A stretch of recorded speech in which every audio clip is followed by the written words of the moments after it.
జూపిటర్పై మనిషి జీవించగలడా అనే ప్రశ్న చాలా మందికి ఉంటుంది. కానీ అక్కడి వాతావరణం ఎలా ఉంటుందో ఇప్పుడు తెలుసుకుందాం. జూపిటర్ అనేది సౌరమండలంలోని అతిపెద్ద గ్రహం. ఇది భూమికి సుమారు 318 రెట్లు పెద్దది, 11 రెట్లు వెడల్పుగా ఉంటుంది. అయితే మనిషి అక్కడ నివసించగలడనే ప్రశ్నకు సమాధానం ఖచ్చితంగా కాదు అని చెప్పవచ్చు. కనీసం ప్రస్తుత శాస్త్రీయ విజ్ఞానం ప్రకారం జూపిటర్పై గట్టి ఉపరితలం లేదు.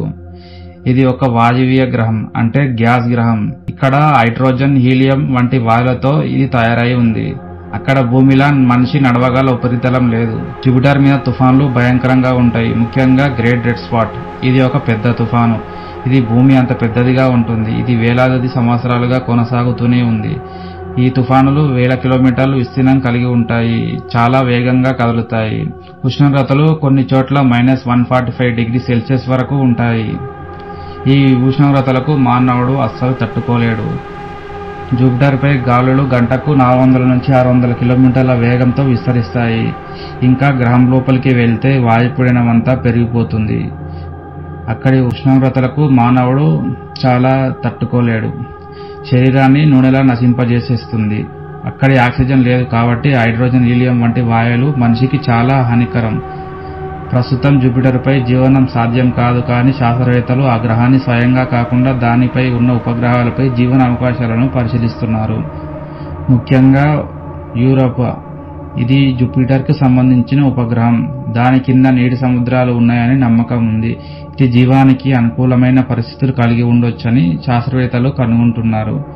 గానిమీడ్, కాలిస్టో వంటి ఇతర ఉపగ్రహాలపై పరిశోధనలు జరుగుతున్నాయి. ప్రస్తుతం మనిషి జూపిటర్ వైపు ప్రయాణం సాధ్యం కాదు, కానీ నాసా పంపిన జూనో మిషన్ ఆ గ్రహాన్ని అధ్యయనం చేస్తుంది. భవిష్యత్తులో రోబోటిక్ మిషన్లు ఉపగ్రహాలపై ల్యాండర్లు ప్రయోగించే అవకాశాలు ఉన్నాయి. జూపిటర్ ఉపగ్రహాలు భవిష్యత్తులో జీవనం అన్వేషణకు అత్యంత ఆశాజనకమైనగా పరిగణించబడుతున్నాయి. ముఖ్యంగా 3 ఉపగ్రహాలు శాస్త్రవేత్తల దృష్టిని ఆకర్షిస్తున్నాయి. అవి 1 యూరోపా, 2 గానిమీడ్, 3 కాలిస్టో.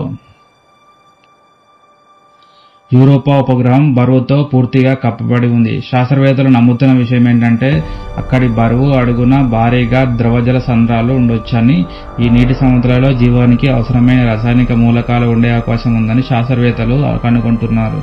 నాసా 2030లో యూరోపియా క్లీపర్ మిషన్ ద్వారా దీని అధ్యయనం చేయబోతున్నది. గానిమీడ్ ఇది సౌరమండలంలోని అతిపెద్ద గ్రహం. దీనిలో కూడా ఉపరితలానికి దిగువన ద్రవజలాలు ఉండే అవకాశాలున్నాయి. గానిమీడ్కు తనదైన మ్యాగ్నెటిక్ ఫీల్డ్ ఉండటం ఒక ప్రత్యేకత. ఇది జీవాన్ని రక్షించగలదు. కాలిస్టో ఇది అత్యంత పురాతన ఉపగ్రహాల్లో ఒకటి. ఇది భూమి మీద గాలి తీగల సముద్రం లాంటిది, కానీ దాని లోపల నీరు కలిగి ఉండే పొరలు ఉండవచ్చని ఆధారాలున్నాయి. ఇది తక్కువ రేడియేషన్తో గురవుతుంది, కాబట్టి భవిష్యత్తులో స్థిర నివాస స్థలంగా పరిశీలించే అవకాశం ఉంది. నీటి ఉనికి జీవనానికి ముఖ్యమైన సూచన. ఈ ఉపగ్రహాల్లో వాతావరణ పరంగా భూమిని పోలి ఉన్న లక్షణాలున్నాయి. రేడియేషన్, గ్రావిటీ, క్రమపద్ధతి వంటి అంశాలు పరిశీలనగా జరుగుతున్నాయి.